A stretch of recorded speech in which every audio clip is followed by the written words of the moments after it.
ನಮಸ್ಕಾರ ಸ್ನೇಹಿತರೆ, traditional and cultural YouTube ಚಾನೆಲ್ಗೆ ಸ್ವಾಗತ. Welcome back another interesting video.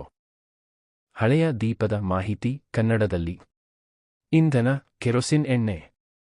ಬೆಳಕು ಬರೋ ವಿಧಾನ: ಒಳಗಿರುವ ಬತ್ತಿ ವೆಕ್ ಎಲ್ಲಿ ಎಣ್ಣೆ ಹತ್ತಿ ಬೆಂಕಿ ಹಿಡಿಯುತ್ತದೆ. ಗಾಜಿನ ಚಿಮ್ನಿ ಗಾಳಿಯಿಂದ ಬೆಂಕಿ ಆರದಂತೆ ಮತ್ತು ಬೆಳಕು ಸ್ಥಿರವಾಗಿರಲು. ಬಳಕೆ ಕಾಲ: ವಿದ್ಯುತ್ ಇಲ್ಲದ ಕಾಲದಲ್ಲಿ, ವಿಶೇಷವಾಗಿ ಹಳ್ಳಿಗಳಲ್ಲಿ.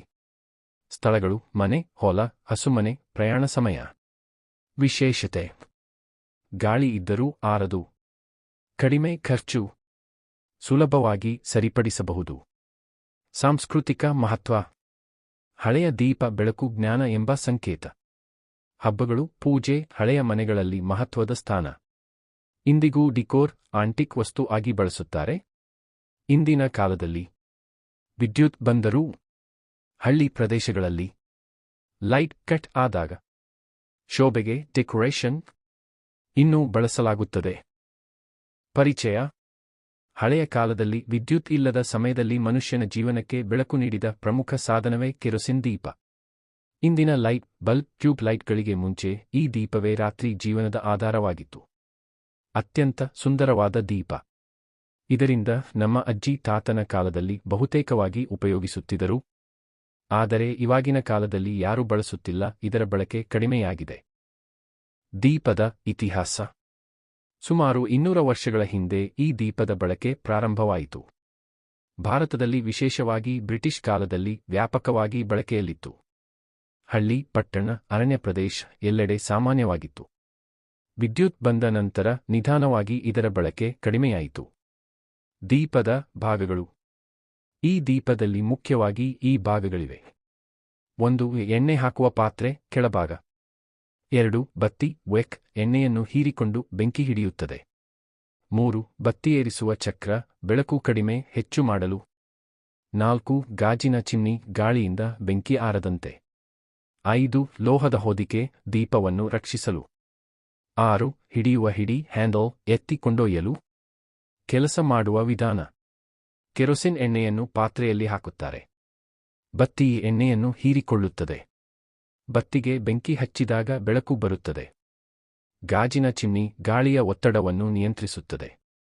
ಇದರಿಂದ ಬೆಂಕಿ ಸ್ಥಿರವಾಗಿ ಉರಿಯುತ್ತದೆ. ಹಳೆಯ ಕಾಲದ ಜೀವನದಲ್ಲಿ ಪಾತ್ರ: ಹಳೆಯ ದೀಪ ಇಲ್ಲದೆ ಜೀವನ ಕಲ್ಪನೆಯೇ ಸಾಧ್ಯವಿರಲಿಲ್ಲ. ಮಕ್ಕಳು ಪಾಠ ಓದುವುದು. ಮಹಿಳೆಯರು ಅಡಿಗೆ ಕೆಲಸ. ರೈತರು ರಾತ್ರಿ ಹೊಲ ಕೆಲಸ. ಹಿರಿಯರು ಕತೆ ಹೇಳುವುದು. ಊರು ಸೇರಿ ಸಂಭಾಷಣೆ. ಎಲ್ಲವೂ ಈ ದೀಪದ ಬೆಳಕಲ್ಲೇ ನಡೆಯುತ್ತಿತ್ತು. ಹಳ್ಳಿಗಳಲ್ಲಿ ದೀಪ. ಪ್ರತಿ ಮನೆಯಲ್ಲಿ ಕನಿಷ್ಠ ಒಂದು ದೀಪ ಇರುತ್ತಿತ್ತು. ಮಳೆ, ಗಾಳಿ, ಚಳಿ ಇದ್ದರೂ ಕೆಲಸಕ್ಕೆ ಸಹಾಯ. ವಿದ್ಯುತ್ ಬಂದಿಲ್ಲದ ಊರುಗಳಲ್ಲಿ ಅನಿವಾರ್ಯ ವಸ್ತು. ಹಬ್ಬ ಮತ್ತು ಪೂಜೆಯಲ್ಲಿ ದೀಪ ಶುಭ, ಜ್ಞಾನ, ಶಾಂತಿ. ಪೂಜೆ ವೇಳೆ ದೀಪ ಹಚ್ಚುವುದು ಸಂಪ್ರದಾಯ. ದೀಪಾವಳಿ, ಉಗಾದಿ, ಲಕ್ಷ್ಮೀ ಪೂಜೆಯಲ್ಲಿ ವಿಶೇಷ ಸ್ಥಾನ. ಸಾಮಾಜಿಕ ಮಹತ್ವ: ಕುಟುಂಬ ಎಲ್ಲರೂ ದೀಪದ ಸುತ್ತ ಸೇರಿ ಮಾತುಕತೆ. ಸಂಬಂಧಗಳು ಗಟ್ಟಿಯಾಗುತ್ತಿದ್ದವು. ಒಂಟಿತನ ಕಡಿಮೆ ಇತ್ತು. ಇಂದಿನ ಮೊಬೈಲ್ ಕಾಲಕ್ಕಿಂತ ಆಗಿನ ಜೀವನ ಹೆಚ್ಚು ಆತ್ಮೀಯವಾಗಿತ್ತು. ದೀಪದ ಪ್ರಯೋಜನಗಳು: ಕಡಿಮೆ ಖರ್ಚು. ವಿದ್ಯುತ್ ಅವಲಂಬನೆ ಇಲ್ಲ. ಎಲ್ಲೆಡೆ ಬಳಸಬಹುದು. ಸರಳ ರಚನೆ. ದೀರ್ಘ ಕಾಲ ಬೆಳಕು. ಇಂದಿನ ಕಾಲದಲ್ಲಿ ಬಳಕೆ: ಇಂದು ದೀಪವನ್ನು ಬಳಸುವುದು ಲೈಟ್ ಹೋಗುವಾಗ. ಗ್ರಾಮೀಣ ಪ್ರದೇಶಗಳಲ್ಲಿ ಶೋಭೆ ಡೆಕೋರೇಷನ್. ಹಳೆಯ ನೆನಪುಗಳಿಗಾಗಿ ಮ್ಯೂಸಿಯಂ ಆಂಟಿಕ್ ಸಂಗ್ರಹದಲ್ಲಿ. ಹಳೆಯ ಕೆರೋಸಿನ್ ದೀಪವು ಕೇವಲ ಬೆಳಕಿನ ಸಾಧನವಲ್ಲ, ಅದು ನಮ್ಮ ಇತಿಹಾಸ, ಸಂಸ್ಕೃತಿ ಮತ್ತು ಜೀವನ ಶೈಲಿಯ ಪ್ರತೀಕ. ಇಂದಿನ ಬೆಳಕು ತಂತ್ರಜ್ಞಾನ ಸುಧಾರಿತವಾದರೂ ಹಳೆಯ ದೀಪ ನೀಡಿದ ಮೌಲ್ಯಗಳು ಎಂದಿಗೂ ಮರೆಯಲಾಗುವುದಿಲ್ಲ. ಈ ದೀಪ ಕೇವಲ ಹಳೆಯ ವಸ್ತುವಲ್ಲ, ನಮ್ಮ ಮೂಲಗಳು, ನಮ್ಮ ಮೌಲ್ಯಗಳು. ಅವುಗಳನ್ನು ಮರೆಯಬೇಡಿ. ಇಂದು ಬೆಳಕು ಸುಲಭವಾಗಿದೆ, ಆದರೆ ಅದರ ಮೌಲ್ಯ ತಿಳಿಯಲು ಈ ಹಳೆಯ ದೀಪ ನಮಗೆ ಪಾಠ ಹೇಳುತ್ತದೆ.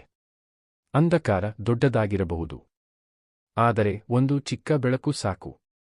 ಅದೇ ಈ ದೀಪದ ಶಕ್ತಿ. ಹಳೆಯ ದೀಪ. ಹಳೆಯ ನೆನಪು. ಮರೆಯದ ಬೆಳಕು. ಈ ವಿಡಿಯೋ ನಿಮಗೆ ಇಷ್ಟವಾದರೆ ಲೈಕ್ ಮಾಡಿ. ಹಳೆಯ ನೆನಪುಗಳಿಗಾಗಿ ಸಬ್ಸ್ಕ್ರೈಬ್ ಮಾಡಿ. ಮತ್ತಷ್ಟು ಇಂತಹ ವಿಷಯಗಳಿಗಾಗಿ ನಮ್ಮ ಜೊತೆ ಇರಿ.